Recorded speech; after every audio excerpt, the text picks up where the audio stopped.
Partite le ragazze in questa prima serie della staffetta 3%, corsia 1 GS Valsugana Trentino, corsia 2 Atletica Trento, corsia 3 Atletica Altogarde Ledro, corsia 4 Atletica Valli di None Sole, corsia 5 US Quercia Trentingrana e corsia 6 SA Valchiese.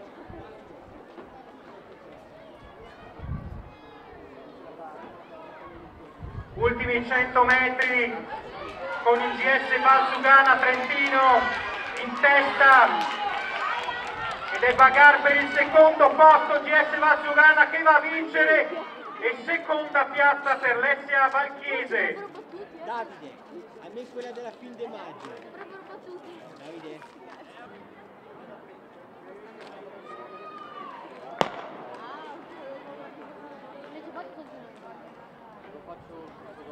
Partiti anche per questa seconda serie che vede impegnate in corsia 1 Atletica Team Locchio, corsia 2 Atletica Trento 3,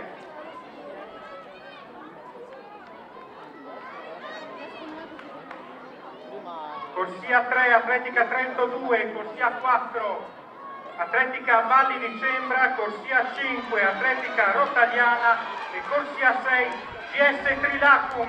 Vediamo in corsia 5 l'Atletica Rotagliana che va a vincere questa seconda serie, seconda piazza per l'Atletica Trento 3.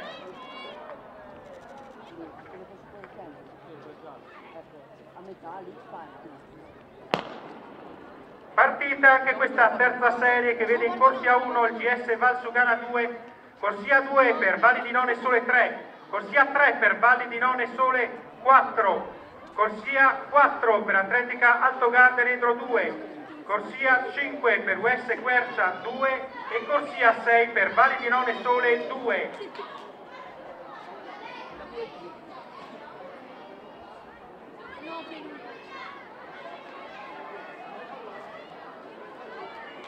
Vediamo US Quercia 2 appaiato a Valli di None Sole 3 e va a vincere l'US Quercia e a seguire Valli di None Sole e poi Atletica Altogarde Ledro 2.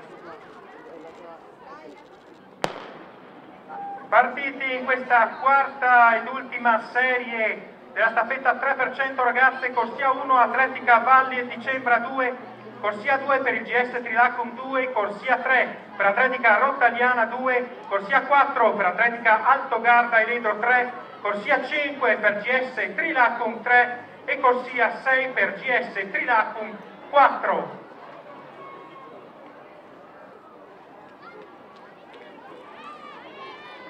Cambi velocissimi per il GS Trilacum 4 che va a vincere questa negli ultimi 100 metri con ampio distacco rispetto all'Atletica Rotagliana 2 che si piazza al secondo posto. Quindi è conclusa anche la staffetta 3% ragazze. Noi andiamo avanti con i nomi degli atleti, dei cadetti che partecipano al lancio del peso con